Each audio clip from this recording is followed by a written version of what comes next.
Are you ready for your next binge-worthy show? Well, we are. So let's bring a few to the table.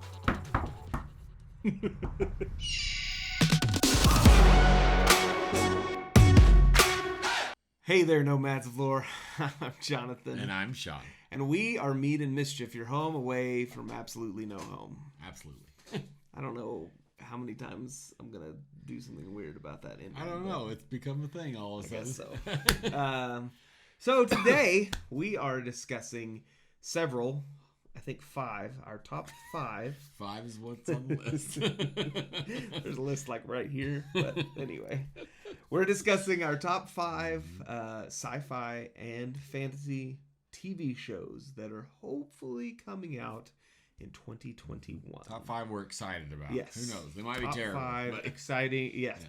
Of course, we have no idea. They're not out yet. Yeah. So, of course, they also may not be out in 2021 because of the terrible thing that shall not be named that happened last year.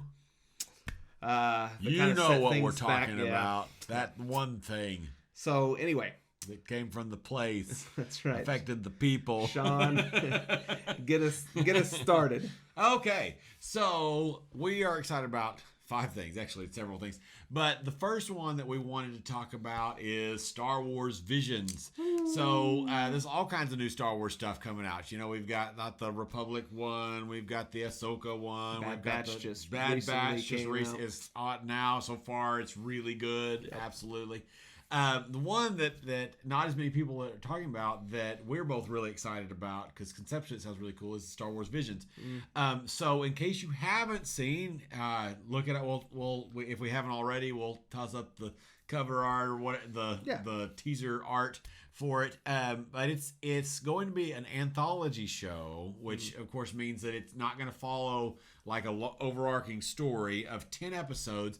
They're calling them shorts, so I don't know whether that means like 5-minute, 10-minute, or more like 20-something minute, like a typical thing. I don't know for sure what that means in context, but they're 10 shorts that are. It's going to be canon. It's going to be actual Star Wars stories, but it's going to be made by anime directors and people. So it's going to be heavily influenced by Japanese animation and some of those things, which could be really cool. When I very first heard of it, you know, when I was watching parts of the announcement back in whenever it came out, I mean, it's been a while back now that Disney did of all the things that are upcoming.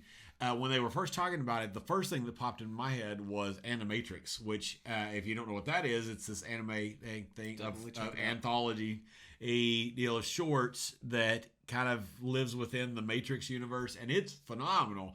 And that's their descriptors of what this is going to be reminded me of that. And so I there's not a lot of information on what this is going to be, but just the idea is super exciting. Yeah. I think it's a lot of potential to be really cool. I'm excited about the art. I think there's a lot of potential there. And of course, I love the other stories outside of the normal, you know, Rey and Finn and all those, which are great characters. But I think we're going to definitely see a lot of like Shogun and samurai influence, which influenced George Lucas heavily. Where Star Wars came from.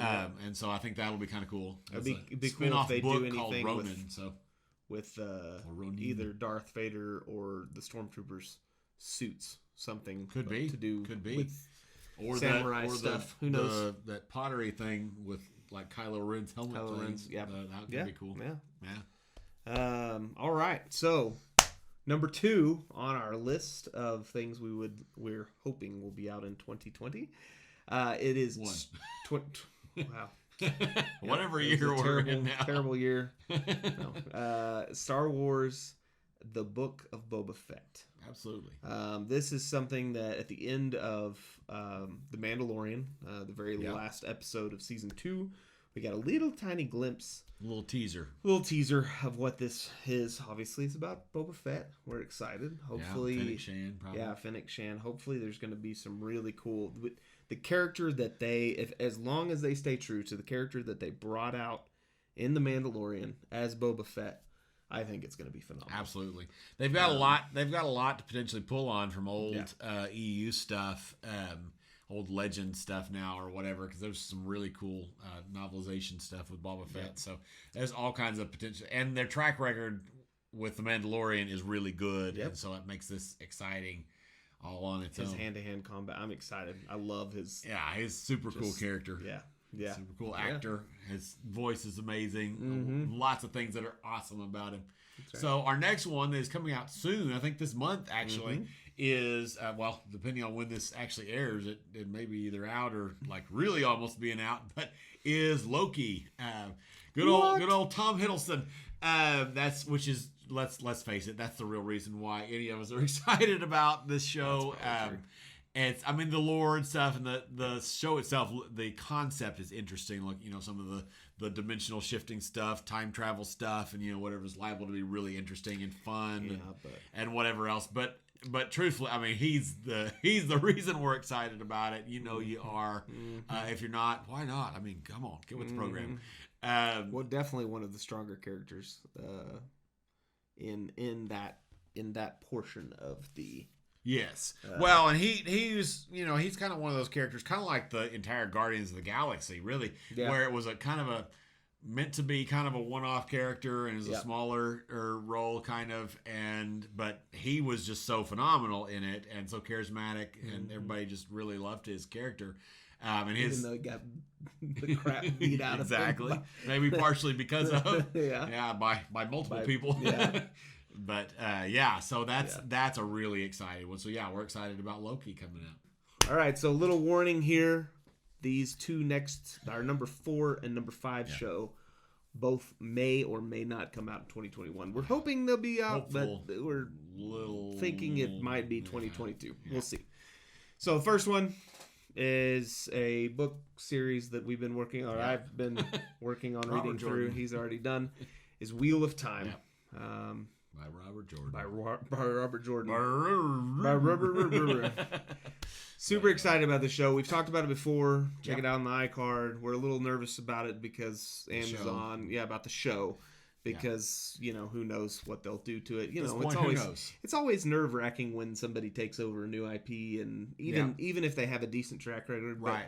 But Amazon has a weird track record on a lot of things. Some things they do really well, some things not so much. So we'll see. We will see. Hopefully it's going to be good. Yeah. Hopefully it's worth being excited about. It's if y'all don't know anything about it, it's kind of the classic, the one...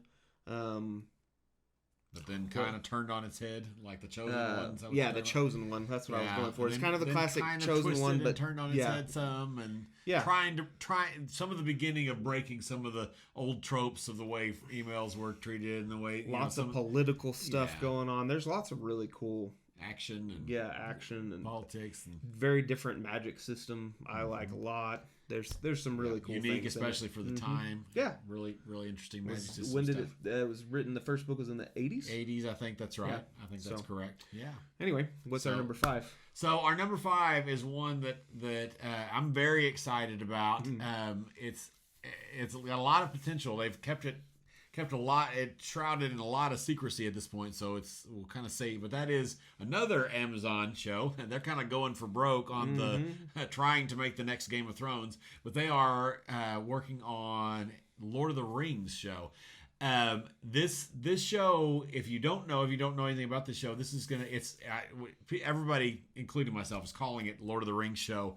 It's really a misnomer. It's not going to take place during the Lord of the Rings time frame at all. It's actually going to take place back during the Second Age of Middle-earth, and so more like the Silmarillion type content and whatever, which I think has the potential. Again, they have been very tight-lipped about what all is going to be in this, who's going to be in it, all this kind of stuff, and so. It's really who knows at this point, but what I'm hoping that they do that could be really cool is, again, it could be a lot of political stuff and undercurrent stuff because it's probably going to follow the Numenorians and basically Sauron's kind of infiltration of that and corruption of the king there. You don't know what the Numenorians are? Absolutely. We talked about in brief some of this stuff. And absolutely. We have if I do say so myself, a good video on that topic that's very briefly covers the Second Age and all that kind of stuff. That's right. Numenorians. But anyway, it's liable to follow a lot of political intrigue and whatever. Since they're following after Peter Jackson stuff, there's liable to be plenty of fighting and action stuff. It wouldn't surprise me if it was more politicking and more intrigue and more espionage. Well, I don't know about espionage, but we'll see. That's pure speculation. There's liable to be evil cults involved and all kinds of stuff. We were talking about this a little bit before we started filming, obviously, that there's not a lot of fantasy stuff coming out in general. In the last year, in the last year, of course, there hasn't been a couple of Marvel movies, if you want to call those fantasy. Yeah, but our traditional fantasy, there hasn't been much to come out in the last several years and the next coming years. Yeah. So it'll be interesting to see both of these because these are both fantasy. Yeah. Very much so, and so I'm excited. May help to revitalize some of that. Yeah. There's actually 2 or 3 things coming out in like 2022. There's nothing wrong. We're not mentioning, but there's nothing wrong with some good old sci-fi, but fantasy's good too. Absolutely. we're kind of missing some good fantasy stuff. Yeah, that's kind of how I feel about it. I agree. Absolutely. Well, yeah, that's it. Yeah. Like, comment, subscribe, all the things. Hey, tell us in the what are you looking comments below. What's your favorite upcoming movie, TV show that's coming up in things? Let us know if we're missing any fantasy things that coming up you're this excited year, about next year, whatever that we didn't mention. Awesome. Well, guys, have a wonderful afternoon. Bye.